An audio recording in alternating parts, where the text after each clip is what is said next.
though, might ask, you've been in the White House for 4 years. You were vice president, not the president. But why wasn't any of that done the last 4 years?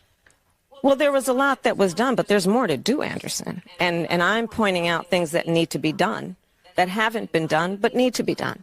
I represent a new generation of leadership. What? What?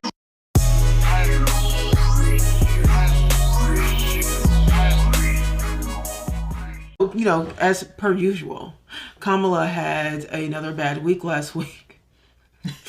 Okay, first of all, earlier in the week, she did that CNN. How does a liberal mess up on CNN?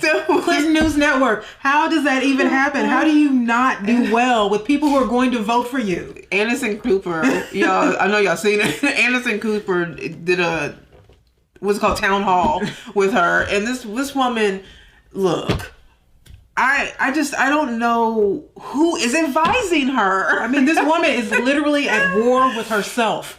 It's like, will you please, for God's sake, answer a question? She won't. I mean, just end this. Y'all, look, I'm going to play like a little clip of this Anderson Cooper thing. Because we find it this hilarious and sad at the same time. But yeah. I mean, and by the way, just look at the facial expressions. This is not the facial expression of someone you want to be running the country. There's someone who's going to be standing up to other world leaders. Right. This woman looks defeated facially. It's awful. That's great. What weaknesses do you bring to the table, and how do you plan to overcome them while you're in office? That's a great question, Joe. Well, I am certainly not perfect, so let's start there. And I think that perhaps a weakness, some would say, but I actually think it's a strength, is I really do value having a team of very smart people around me who bring to my decision-making process different perspectives. My team will tell you I am constantly saying, let's kick the tire on that. Let's kick the tires on it. What? I swear, I mean, I'm ready to kick the tire. I'm so tired. What kind of an answer was that? Let's kick the tire. What does that even mean? First of all, he was looking at her like, I didn't ask you that. I don't know what you're talking about. He didn't get his question answered at all. No one knows what this woman's plans are. He asked her what her weakness, what one of her weaknesses is. She didn't want to say a weakness because she's weak, but she got beauty pageant questions. Yeah. And couldn't even answer those. Some voters, though, might ask, you've been in the White House for 4 years. You were vice president, not the president. But why wasn't any of that done the last 4 years? Well, there was a lot that was done, but there's more to do, Anderson. And I'm pointing out things that need to be done, that haven't been done, but need to be done. I represent a new generation of leadership. What? All right, y'all, let's hear that one more time. We're going to listen to this. On that. Let's kick the tires on it. Some voters, though, might ask, you've been in the White House for 4 years. You were vice president, not the president. But why wasn't any of that done the last 4 years? Well, there was a lot that was done, but there's more to do, Anderson. And I'm pointing out things that need to be done, that haven't been done, but need to be done. I represent a new generation of leadership. Okay, did you get that? I've never seen someone enthusiastically not answer a question ever.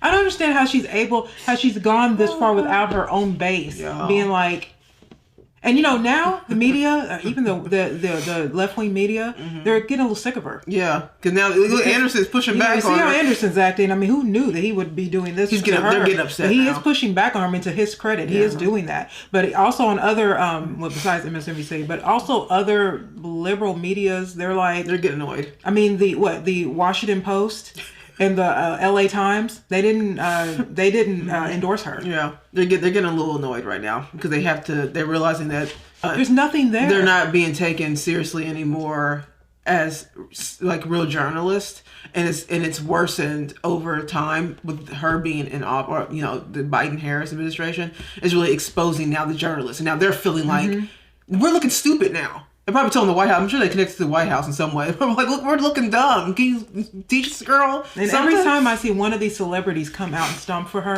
I think shame on you. Yeah. Because this is not right. You know this is not right.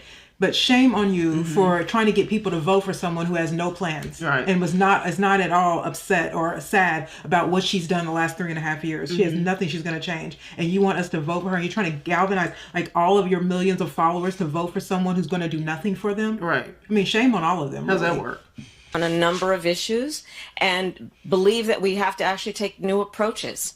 For example, what we talked about in terms of housing.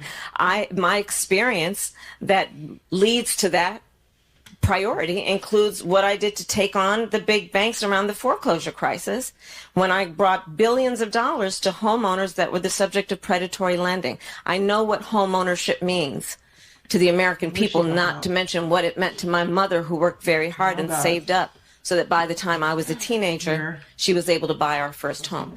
I bring to it my experience actually taking care of my mother when she was sick, and it was, as it turned out, dying from cancer. And so I know what it means and have the experience of taking care of an elderly relative, and I have raised children.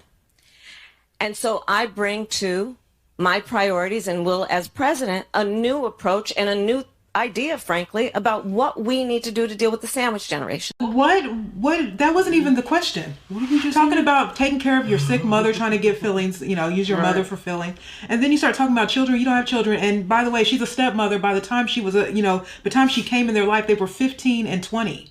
And they were living with their mother. They were 15 and like 20 years old when she married him, and they didn't live with them. They lived with their mom. Yeah. And so, like, stop with this.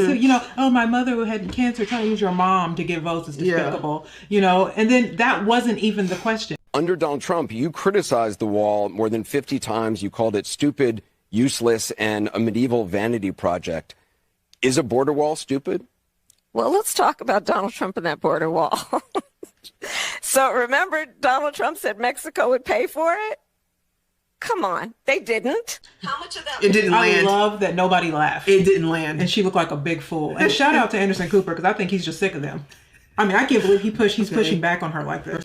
That was beautifully awkward. Yeah. How much of that wall did he build? I think the last number I saw is about 2%. And then when it came time for him to do a photo op, you know where he did it?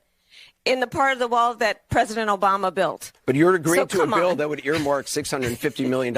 They kept him from building the wall, by the way. Yeah. Continue building that wall. I pledge that I am going to bring forward that bipartisan bill to further strengthen and secure our border. Yes, I am. And I'm going to work across the aisle to pass a comprehensive bill that deals with a broken immigration system. I think Jackson's question, part of it was to acknowledge that America has always had migration, but there needs to be a legal process for it. People have to earn it. And that's the point that I think is the most important point that can be made, which is we need a president who is grounded in common sense and practical outcomes. Like, let's just fix this thing. Let's just fix it. Why is there any ideological perspective on this? Let's just fix the problem. To fix the problem, you're doing this compromise bill. It does call for $650 million that was earmarked under Trump to actually still go to build the wall. I am not afraid of good ideas where they occur. So you don't think it's stupid anymore?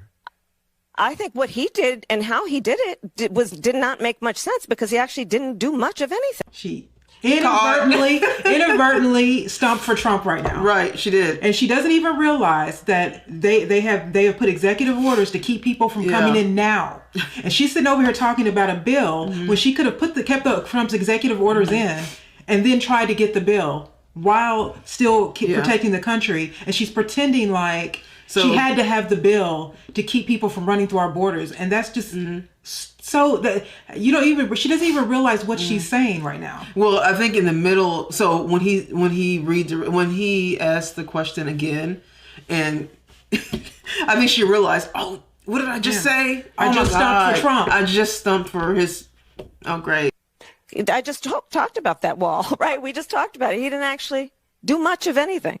But you do want to build some wall. I want to strengthen our border. Do you believe Donald Trump is anti-Semitic? I believe Donald Trump is a danger to the well-being and security of America. That was a train wreck. That was horrendous. Beyonce came to her rally the left promoted this as if Beyonce's going to be having a little mini concert. Who doesn't want to come to a free Beyonce concert? That's why everybody came. So they promoted it that way. The media, the left-wing media promoted it that way. So, and she didn't say no, she's not going to be doing that. Instead, Beyonce talked for all of about 5 minutes, and that was about it. Yeah. And so that kicked off another part of her bad week. Her awkward booing while she's sitting there. So while she's getting booed, Trump is going viral on Joe Rogan. Can you imagine Kamala doing this show? I could imagine her doing this show. She'd be laying on the floor. She was supposed to do it, and she might still do it, and I hope she does. She's not going to do it. I will talk to her like a human being. I will try to have a conversation with her. If she did this kind of an interview with you, I hope she does, because it would be a mess. She'd be laying on the floor comatose. You'd be saying, call in the mess. It's all right. And I agree. I wish she would do it. Over here cracking up. I wish she would do it. Because Joe was trying to be very like, no, I want her to come. But she's decided to go on Club Shay Shay. Yeah. She loves beta males. Yeah. She's going to go on Shannon Sharp's weird podcast. Mm-hmm. And, so you're going to go to that. You love beta males, don't you? You don't want to go to Joe Rogan's show. And by the way, she was in Texas. Right. Anyways. So they had to do this. You're in Texas. You're in Texas, dummy. So you could have just did a damn show. You didn't want to do it. And by the way, why would you not? Yeah. Why would you choose Club Shay Shay over a man who is probably the biggest podcaster of all? Right. And it's only because she would be revealed. Yeah. Because unlike Shannon Sharp, Joe Rogan will push back and start asking questions that make you uncomfortable. Shannon Sharp is compromised. He's gonna grow. I mean, and I think he was on. I think somebody, I can't remember who it was on his show the other day, and he's full in for Kamala Harris. So that means when she goes on the show, he's just going to slobber all over her. Yeah. Joe Rogan won't. And so I just thought it was completely But I think that the Joe Rogan would be really hard for her, because Joe doesn't do interviews. He just talks to you. So that's a different... So now we've entered something different, because her talking points won't match up to you having a normal conversation. You're not going to be able to do a stump speech with Joe. Right. You're going to have to actually have a conversation with him. And Kamala's not good at that. And she's getting crap for avoiding Joe Rogan. Yeah. And they're all like, the liberals are all like, oh, he avoided the Call Her Daddy podcast. Like, why would he go on that show? She shouldn't even went on that show. That was stupid. That was a dumb show to go on. Right. She got booed yesterday. I forget what she got booed for yesterday. She got Greg had it on his show on Black Conservative Perspective, but she got shouted down. I think it was the Muslims that shouted her down. I can't remember exactly what it was, but now she got shouted down to the point where they shut her down. Like she could not speak. What was that? We are fighting for America's future. And we understand the opportunity we have before us to turn the page on the fear